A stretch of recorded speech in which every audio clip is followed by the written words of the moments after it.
coming. You're now rocking with the greatest, reacting to the old and reacting to the latest. Every single genre that's Birdman's taste. Everybody's welcome here in Birdman's place. Yeah. What's shaking, bacon? Birdman here. Welcome to my place. As always, thank you for stopping on in. Ladies and gentlemen, you have tuned in to yet another reaction/review video, and we're going to dig right in. But first things first, I'm going to need you to do something for me. Follow me on twitch.com/birdmansplace for all of my live streams. They're the lifeblood of this channel. They're a marathon, and we have a blast. Secondly, ladies and gentlemen, I'm going to need you to go ahead and relax. Take your shoes off. Kick your feet up and enjoy, because we going to have some fun today. Now, today, ladies and gentlemen, I'm intrigued because I have no idea what this is. This reaction is sponsored by Mike, so Mike, thank you very much. But I know nothing about it. I don't know what it is. All I know is it's Who We Are, Omar Crispy Avila Part 3. That's all. That's all I know. So let's just get started. At this point, ladies and gentlemen, there's really only one thing left to do.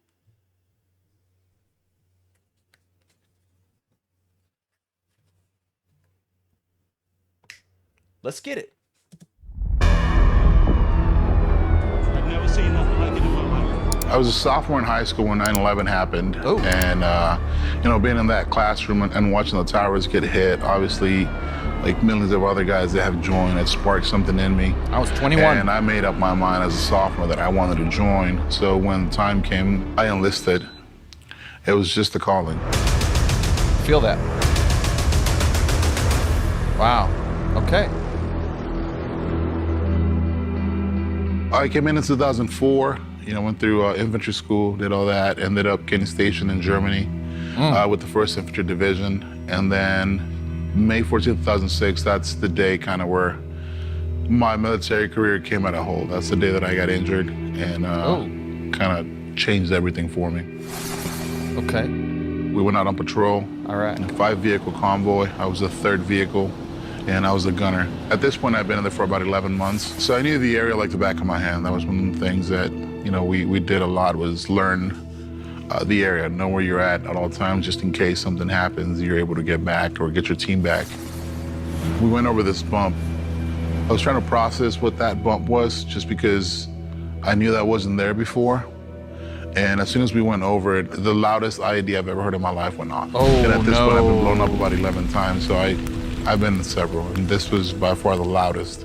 Vehicle went up about 6 feet in the air. There was about 200 and some pounds of explosives that they had actually dug from one of the houses into the middle of the street in this. That's absolutely horrible. I can't even imagine what something like that feels. I have a friend, and he was actually in the video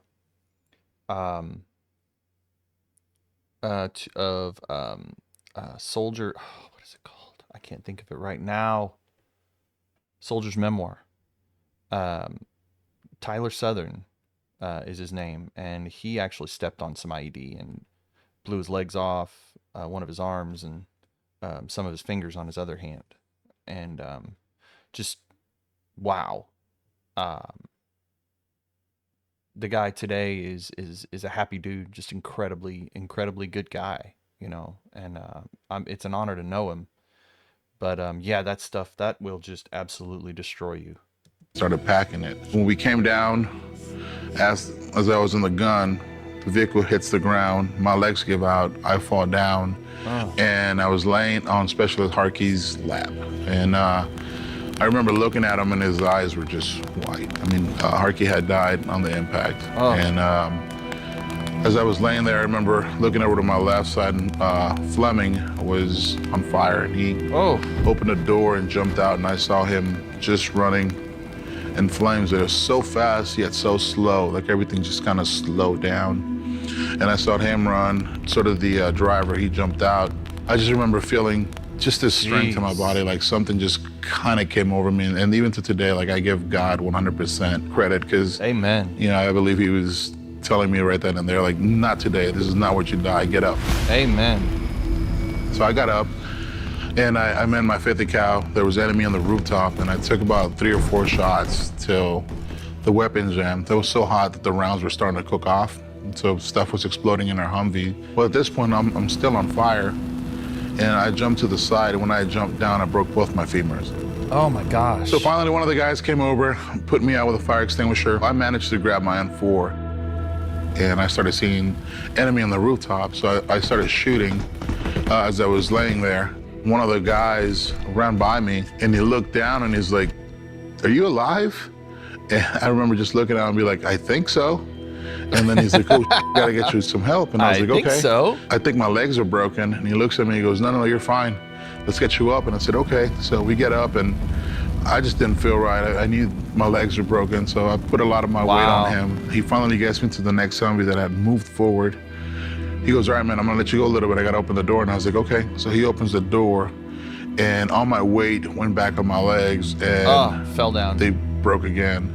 Oh, and I my just remember gosh. seeing him, the Humvee in the air, and then I just saw like the sky. And I just remember that air that hit me as I was doing that. It was just the smell, and I would never forget just that awful smell. Oh. And I hit the ground, and it comes. And this right here is what I'm talking about. Whenever, if you followed my channel for a long time, you know that I'm incredibly appreciative for the soldiers out there.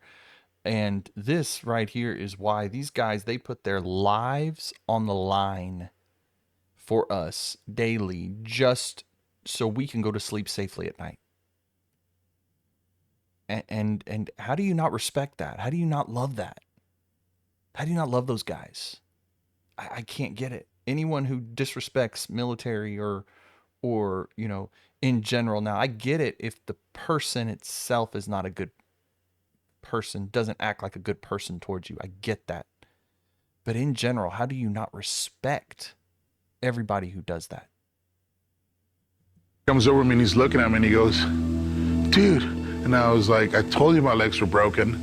I had so much adrenaline in my body that I couldn't feel the pain. It wasn't a factor at the time. You're just trying to survive at this point. He gets me up, he sits me inside the Humvee. We had lost quite a few guys, and we were getting replacements. And one of the replacements was one of the drivers. And it was his first day in theater, first day going out, first day everything. And he was panicking a little bit. I can't blame the guy. He was scared and was kind of screaming a little bit. So I did what anybody else would have done. I reached over and I slapped him. I told him to shut the up. So he gets me the headset, and I start calling up to the company. I start telling the company, like, "Hey, I got 1 KIA, 1 killed in action. I got 4 WIs, wounded in action. We need medevacs as soon as possible. We need to get these guys out of there." And as I'm doing that, the medic jumps in, and he grabs my arm and starts working on me and gives me an IV, and he just starts treating me. And I don't know, I just remember looking at him, and I said, like, "Dude, I need some water." I remember I did the biggest mistake of my life. I poured it over my head. Oh! And all your the face was burned. and the dirt and everything fell into my eyes. I remember just going blind. Wow. I remember grabbing the driver, and I said, "Where are we at in the formation?" I remember telling him, "We're the first vehicle." I say, like, I can't see. I can't panic. This guy's new, and we're in the front. I need to lead everybody back. So we started going. And I started giving directions. Like I said, I just started playing everything in my head. And I just remember having my eyes closed. I mean, I couldn't see, and I just remember everything. And I told him, "All right, man, you need to go straight." I was like, "In about a quarter of a mile, you're gonna take a left." I was like, "There's a greenhouse in that corner." And he goes, "I see it." And I said, "Take that left. You're gonna see the cop coming up. It's the operation base we were at." I said, "You're gonna see it coming up." And he goes, I see it. I was like, "Tell me when we're about 300 yards away." And he goes, "We're about 300 yards away." So I called in, I said, open the gates, here we come." And we roll in. As soon as we roll in, all the medics were waiting on us. I just remember the fact that he did this with his eyes closed is just at that crazy. Point, when I saw the other guys coming in, I knew that they were there and they were safe, and I relaxed. And when I relaxed, the adrenaline went away and the pain started coming, and I felt it. I mean, it was by far the most excruciating pain I've ever suffered in my life. May 16th, we were in San Antonio, Texas, getting treated for our burns and everything else. And as a result of that, I sustained 75% burns to the body. Wow. I was in an induced coma for about 3.5 months. They actually told my parents to start making arrangements for a funeral because they didn't think I was gonna make it.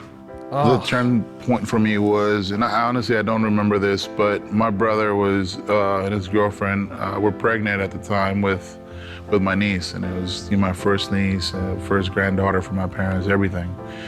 And her mom used to come into my room and put my hand in her stomach, and she used to be like, "You need to survive, you need to survive. Haley wants to meet her uncle. Haley wants to meet her uncle." And so I finally wake up from that, and Haley's born, and I wanted to see her so bad, but I couldn't.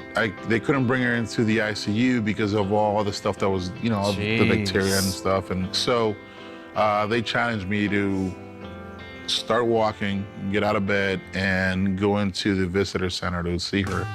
And I did for about there you go 3.5, 4 months. Get you up on That's your all feet. I did PT twice a day. I mean, like it was like religion. I was on it every single day.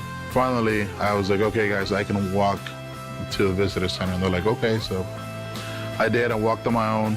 They had no straps holding me, nothing. I walked in there, and I was smoked. And I sat down. Wow. And I sat down, and my brother put Haley in my arms. That's it was beautiful. just like life turning. It was one of those things where I looked at her face, and I was like, this is why I'm here. Like, I need to be there for her. I need to be there when she graduates high school, when she graduates college, when she gets married. Like, this is why. And because of her, I push forward, I do what I do, and that's beautiful. Share my story, and I motivate others, and use what happened to me to help others.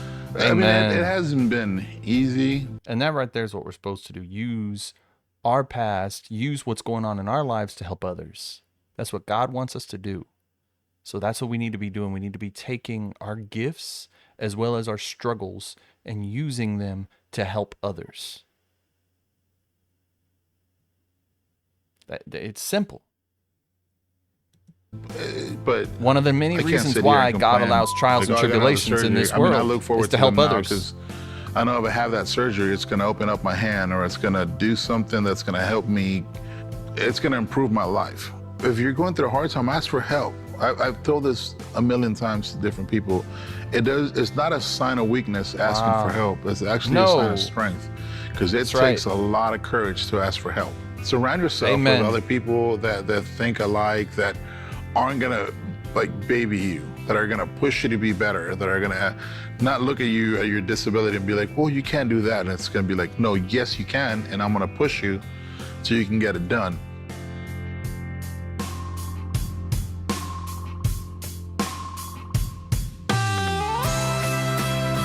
Wow, look at all these people.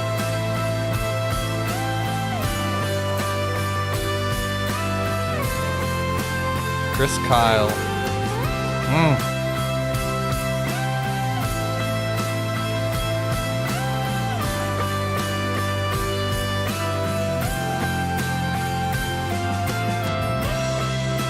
Wow, what a story. What a story, what an amazing life this guy has led. And now to be taking what happened to him when he, by all thoughts, he was gonna die. He was absolutely gonna die. But he turns around, and now not only does he live, but now he's a motivational speaker and using what happened to him to help others. Also, Mike says he's also a world record holder power lifter after the injury. Can you imagine? Guy broke his legs twice, and he's a world record power lifter? Oh my gosh. The guy, it's just shocking. It's absolutely shocking. I'm blown away by this guy. And these are the guys that risk their lives so we can be safe. Unbelievable. Absolutely unbelievable. Ladies and gentlemen, I hope you enjoyed this as much as I did. I really, really do. Honestly. Follow me on social media. My links are right down here. If you'd like to be a member of the flock on Patreon, get some exclusive content, videos you won't see on the channel, videos YouTube doesn't want you to see that they've blocked, those are on there. You can get early access to my videos. You can get your request shot at the list faster. You can get 10% off of merchandise. And y'all, we're a family. We really, really are. Also, come check out my second channel called He Is I Am. If you're a Christian, if you're curious, or if you have questions, there are answers to be had on there. Videos about God, live streams, all kinds of stuff explaining things in the Bible and what we're supposed to be doing. So come check it out. Link also in the description below. Like, share, subscribe, pass me around. Let's grow the Birdman fam. Birdman fam flock. I love you guys. I mean it. I'm going to see you all in the next one. All right. Much love. Peace. Oh, I second back.